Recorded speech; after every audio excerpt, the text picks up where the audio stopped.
episodio número 2927.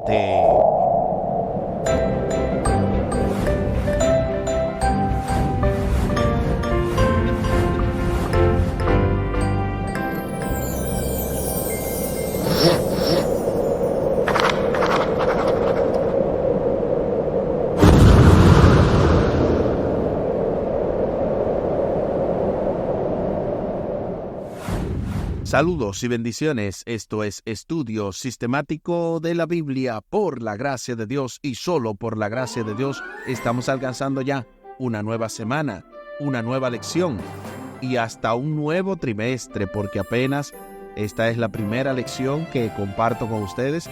La semana pasada estuvo nuestro hermano Omar Medina compartiendo la lección número 1 con esa magistral introducción titulada Señales que indican el camino. Este trimestre tiene como título general temas en el Evangelio de Juan y específicamente esta semana estaré compartiendo con ustedes la lección número 2, Señales de Divinidad, con el texto a memorizar de Juan capítulo 11, versículos 25 y 26. Jesús respondió: Yo soy la resurrección y la vida. El que cree en mí, aunque esté muerto, vivirá. Todo el que vive y cree en mí, no morirá para siempre. ¿Crees esto? Juan capítulo 11, versículos 25 y 26. Y esta semana no estaré solo, estará conmigo el doctor y pastor Franklin Martí con los poderosos comentarios teológicos, y yo diría que mejor de ahí se va a dañar porque el pastor Martí es un especialista en el Evangelio de Juan. De hecho, él tuvo su tesis en este mismo libro, su tesis doctoral, y yo sé que va a ser de gran bendición cada comentario, así como el que tendremos en el día de hoy y durante toda esta semana y durante todo este trimestre. Cada oportunidad que tenemos es una nueva oportunidad, valga la redundancia, para poder estudiar la palabra de Dios, para poder expandir los conocimientos acerca de ella. Recuerden que este programa no pretende, no ha pretendido ni pretenderá nunca sustituir su devoción personal. Antes, esto es un complemento, una ayuda, y qué bueno que podemos hacerlo juntos, el estudio de la santa palabra de Dios. Al final del programa estaremos compartiendo la vía de contacto de este ministerio, Audios de Bendición con Omar Medina. Les invito para que hablemos con nuestro Dios en oración. Buen Dios y eterno Padre, gracias te damos por la oportunidad de estudiar tu palabra. Bendícenos, dirígenos, ayúdanos, oh Dios, para que seas tú el que nos ilustres y cada uno de nosotros pueda entender y pueda practicar ardientemente lo que aprenda por medio de tu palabra. Bendícenos y dirígenos, y que este estudio sea de bendición no solamente para nosotros, sino también para nuestra familia y todo el que nos rodea. Favores que te pedimos y te agradecemos, junto con el perdón de nuestros pecados, en el nombre de Jesús. Amén. Amén.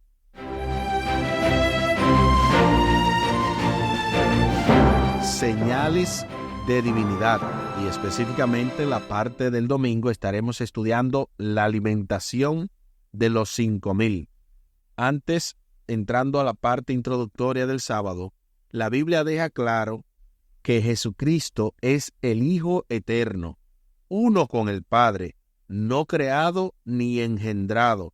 Jesús es quien creó todo lo que existe, tal y como lo establece el mismo Evangelio de Juan en su primer capítulo, los versículos del 1 al 3.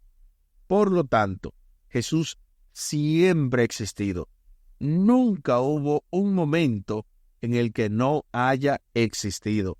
Y es muy importante recalcar todo esto, porque incluso recientemente fui a Colombia y allá, estando en una academia adventista, fui a varios salones y la pregunta que algunos de los muchachos me hacían era: ¿de dónde vino Dios?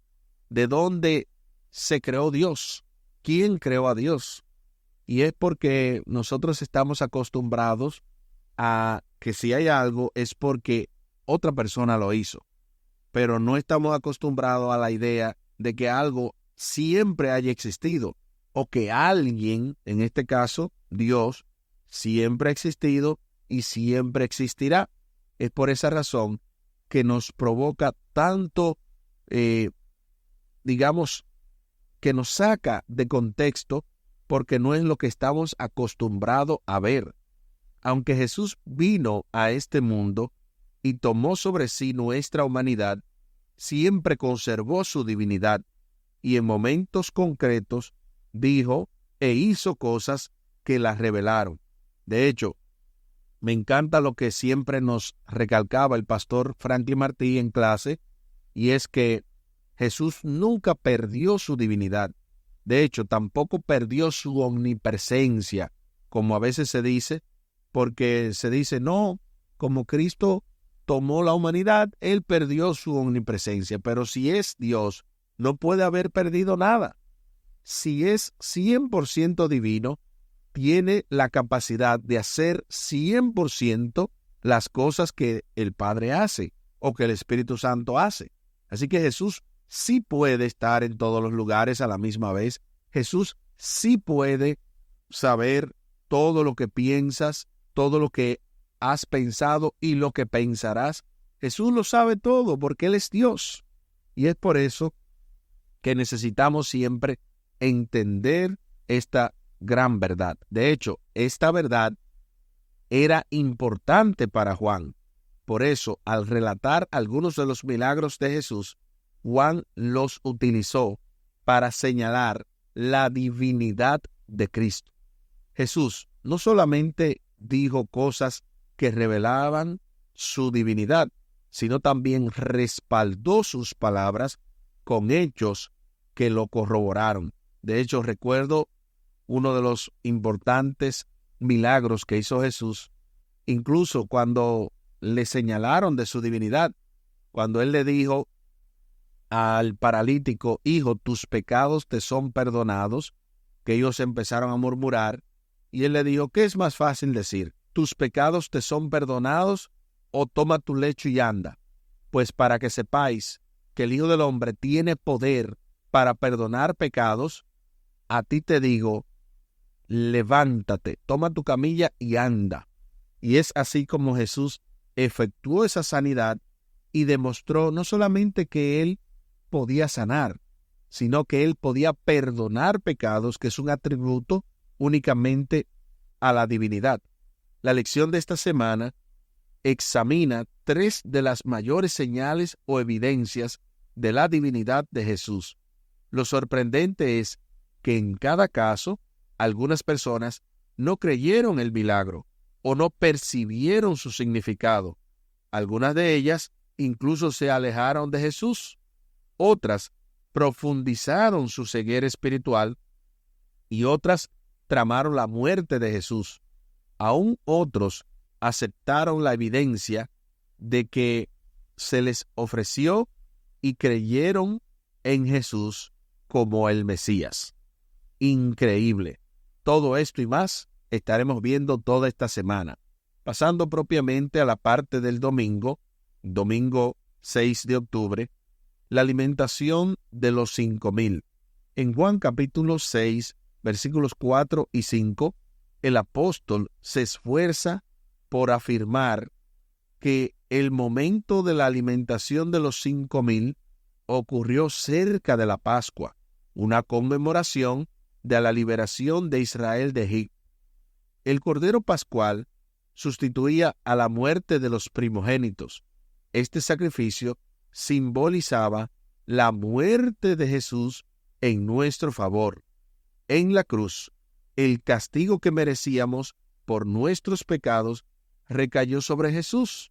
Y en efecto, Cristo, nuestra Pascua, fue inmolado por nosotros, tal y como lo establece 1 Corintios capítulo 5 y el versículo 7, cuando dice, limpiaos pues de la vieja levadura, para que seáis nueva masa, sin levadura como sois, porque nuestra Pascua, que es Cristo ya fue sacrificada por nosotros. Ahí está lo que dice 1 Corintios 5:7. De paso, se cita una importante cita, valga la redundancia, del libro El conflicto de los siglos, dentro del capítulo 34, el misterio de la inmortalidad.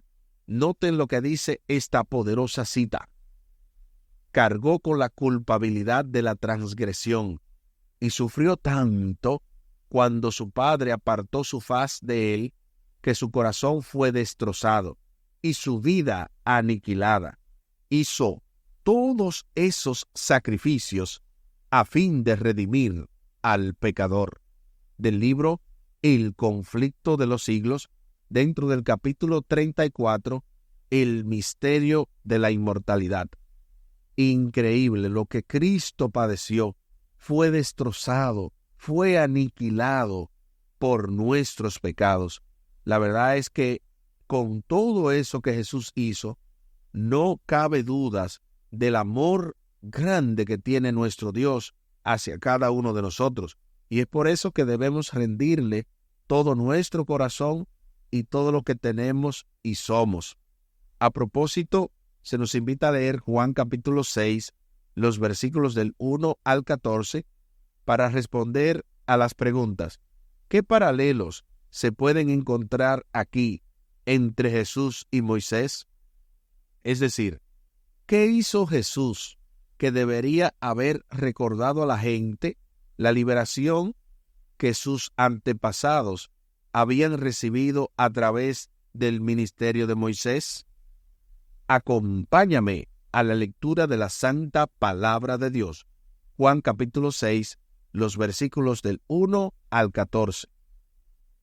Después de esto, Jesús fue al otro lado del mar de Galilea, el de Tiberias, y le seguía gran multitud, porque veían las señales que hacía en los enfermos. Entonces subió Jesús a un monte y se sentó allí con sus discípulos. Y estaba cerca la Pascua, la fiesta de los judíos. Cuando alzó Jesús los ojos y vio que había venido a él gran multitud, dijo a Felipe: ¿de dónde compraremos pan para que coman estos? Pero esto decía para probarle, porque él sabía lo que había de hacer. Felipe le respondió: 200 denarios de pan no bastarían para que cada uno de ellos tomase un poco. Uno de sus discípulos, Andrés, hermano de Simón Pedro, le dijo: aquí está un muchacho que tiene 5 panes de cebada y 2 pececillos. Mas, ¿qué es esto para tantos? Entonces Jesús dijo: haced recostad la gente. Y había mucha hierba en aquel lugar, y se recostaron, como en número de 5,000 varones. Y tomó Jesús aquellos panes, y habiendo dado gracias, los repartió entre los discípulos, y los discípulos entre los que estaban recostados, asimismo de los peces, cuanto querían. Y cuando se hubieron saciado, dijo a sus discípulos: recoged los pedazos que sobraron, para que no se pierda nada. Recogieron pues, y llenaron 12 cestas de pedazos, que de los 5 panes de cebada sobraron a los que habían comido. Aquellos hombres, entonces, viendo la señal que Jesús había hecho, dijeron: este verdaderamente es el profeta que había de venir al mundo. Ahí está lo que dice Juan, capítulo 6, los versículos del 1 al 14. Ahora sí, respondamos a la pregunta: ¿qué paralelos se pueden encontrar aquí entre Jesús y Moisés? Es decir, ¿qué hizo Jesús que debería haber recordado a la gente la liberación que sus antepasados habían recibido a través del ministerio de Moisés? Aquí escribí: Así como Moisés fue el instrumento de Dios para alimentar con el maná al pueblo, así Jesús alimentó a los 5,000. Lo que Jesús hizo de sanar, saciar y liberar al pueblo de la enfermedad y el dolor, debió de recordarles lo que Moisés había profetizado del Mesías. Ahí está lo que sería la respuesta a estas dos preguntas. De paso, hay un comentario que le mencioné que nos trae el pastor y doctor Franklin Martí, quien precisamente tiene el propósito de explicar Jesús, el nuevo Moisés. Bienvenido, pastor y profesor.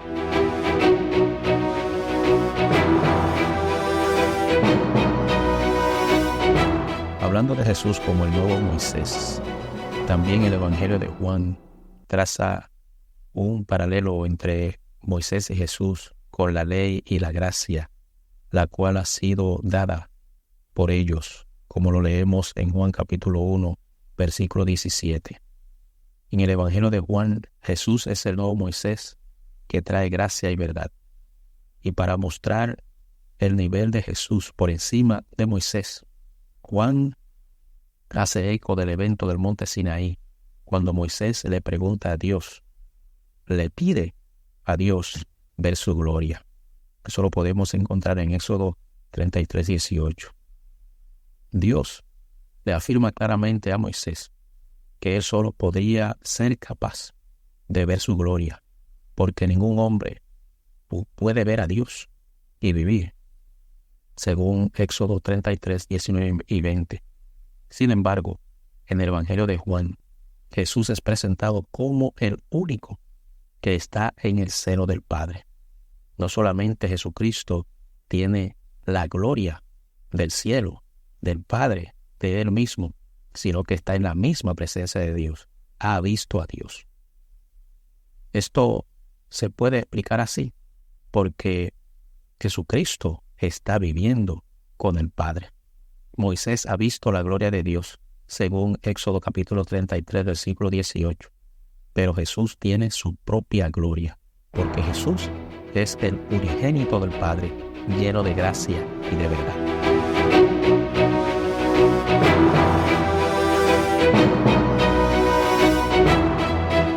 Gloria sea nuestro Dios. Aleluya. La verdad es que este es un comentario poderoso, un excelente comentario, una excelente observación de que Jesucristo es el único que pudo resistir la gloria de Dios, porque es Dios. Mientras Moisés tuvo que pedir una misericordia para poder ver la gloria, Jesucristo, quien había experimentado la gloria, también mostró la gloria del Padre. Una gloria velada, obviamente, porque si no, ningún ser humano resistiría. Numerosos detalles de esta historia representan un paralelo con Moisés en el Éxodo. En el momento de la Pascua, apunta a la gran liberación respecto de Egipto. Jesús sube a una montaña, así como Moisés ascendió al Sinaí. Jesús pone a prueba a Felipe, como los israelitas fueron puestos a prueba en el desierto. La multiplicación de los panes recuerda el maná. La recolección de las obras recuerda la del maná por parte de los israelitas. Se recogen 12 cestas de sobras, el número de las tribus de Israel. Curioso, ¿no? Y la gente comenta que Jesús es el profeta que viene al mundo, paralelismo con el profeta como Moisés, predicho en Deuteronomio. Todo esto señala a Jesús como el nuevo Moisés, venido para liberar a su pueblo. La verdad es que nunca había visto tantos paralelos, todos sumamente interesantes, que nos animan y que nos instan a poder ver a Jesús como el nuevo Moisés, como el verdadero libertador del pueblo, no acerca de Egipto literal, no acerca de Roma literal, sino del pecado, de aquello que no podíamos liberarnos con fuerzas humanas. Así Juan muestra a Jesús haciendo señales y prodigios que en su contexto deberían haber tenido un significado especial para el pueblo judío. Les estaba mostrando en esencia su propia divinidad. Se nos invita a leer Isaías capítulo 53, del 4 al 7, y luego Primera de Pedro capítulo 2, versículo 24, para responder a las preguntas: ¿qué gran verdad enseñan estos textos acerca de Jesús como Cordero de Dios? ¿Y cómo se relaciona su divinidad con esta verdad? ¿Y por qué es la verdad más importante que podamos conocer? Una vez más, acompáñame a la santa palabra de Dios. Primero vamos a leer Isaías capítulo 53, los versículos del 4 al 7. Ciertamente, llevó él nuestras enfermedades y sufrió nuestros dolores, y nosotros le tuvimos por azotado, por herido de Dios y abatido. Mas él herido fue por nuestras rebeliones, molido por nuestros pecados. El castigo de nuestra paz fue sobre él, y por su llaga fuimos nosotros curados. Todos nos descarriamos como ovejas, cada cual se apartó por su camino, mas Jehová cargó en él el pecado de todos nosotros. Angustiado él y afligido, no abrió su boca. Como cordero fue llevado al matadero, y como oveja delante de sus trasquiladores, enmudeció y no abrió su boca. Del libro Isaías capítulo 53, los versículos del 4 al 7. Ahora veamos lo que dice Primera de Pedro capítulo 2 y el versículo 24. Quien llevó él mismo nuestros pecados en su cuerpo sobre el madero, para que nosotros, estando muertos a los pecados, vivamos a la justicia, y por cuya herida fuisteis sanados. Del libro Primera de Pedro capítulo 2 y el versículo 24. Ahora sí, respondamos a las preguntas. Primero, ¿qué gran verdad enseñan estos textos acerca de Jesús como Cordero de Dios? Aquí escribí: en estos textos se dan descripciones específicas de cómo Jehová cargaría en él el pecado del mundo. Y en efecto, eso fue lo que hizo en la persona de Jesús. Y sobre la otra pregunta, ¿cómo se relacionan su divinidad con esta verdad y por qué esta es la verdad más importante que podamos conocer? Aquí escribí: su divinidad se relaciona con esta verdad de manera tal que gracias a que Cristo murió por nosotros, nos dio la vida eterna. Y obviamente no estamos hablando de que murió un ser creado, sino el mismo Dios encarnado. Aquí el tiempo se acabó.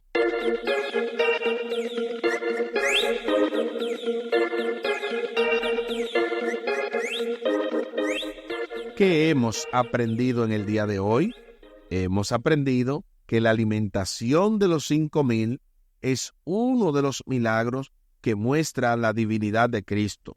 Y hay un paralelo sumamente interesante entre Moisés y Jesús, como incluso, así como Moisés sube a la montaña, Jesucristo sube también a una montaña, así como Jesús pone a prueba a Felipe, los israelitas también fueron puestos a prueba, y así como la gente ve y comenta que Jesús es el profeta que iba a venir al mundo, es tal y como lo describió Moisés en Deuteronomio, hablando acerca de este profeta. Y qué interesante que en todo esto se habla de la divinidad de Cristo como un hecho trascendental que no puede ser discutido a raíz de lo que Él no solamente dijo, sino también de lo que hizo. Les invito para que hablemos con nuestro Dios en oración. Buen Dios y eterno Padre, gracias te damos por la oportunidad de estudiar tu palabra. Bendícenos, dirígenos, ayúdanos, oh Dios, para poder nosotros aplicar todo esto y poder creer firmemente en la divinidad de Cristo, que no haya nada ni nadie que nos aparte de tu amor y que al contrario podamos llevar a otros a este mensaje glorioso, que ya Cristo Jesús pagó la deuda, porque Jehová, el mismo Jesucristo, que también fue encarnado, es Dios y cargó el pecado de todos nosotros, y por su llaga fuimos curados. Ayúdanos, oh Dios, para predicar esto al mundo y poder traer a otros a tu amor. Favores que te pedimos y te agradecemos por los méritos sagrados de Cristo Jesús. Amén. Amén. Espere con la ayuda de nuestro Dios para este lunes 7 de octubre. Realmente este es el profeta. En el marco de esta lección número 2, señales de divinidad, con el texto a memorizar de Juan capítulo 11, versículos 25 y 26. Jesús respondió: Yo soy la resurrección y la vida. El que cree en mí, aunque muera, vivirá. Todo el que vive y cree en mí, no morirá para siempre. ¿Crees esto? Juan capítulo 11, versículos 25 y 26. Y tal y como lo habíamos mencionado, compartimos la vía de contacto de este ministerio, Audios de Bendición, con Omar Medina. Pueden hacerlo vía WhatsApp al 484-838-8989. Una vez más, repetimos vía WhatsApp al 484-838-8989. Muchísimas gracias por la fina gentileza de la atención dispensada. Estuvo con ustedes Tomás Polanco. Un día más para la esperanza, un día menos para el dolor. Que Dios les bendiga. Ánimo contra el miedo. Hay amor y paz en Cristo Jesús.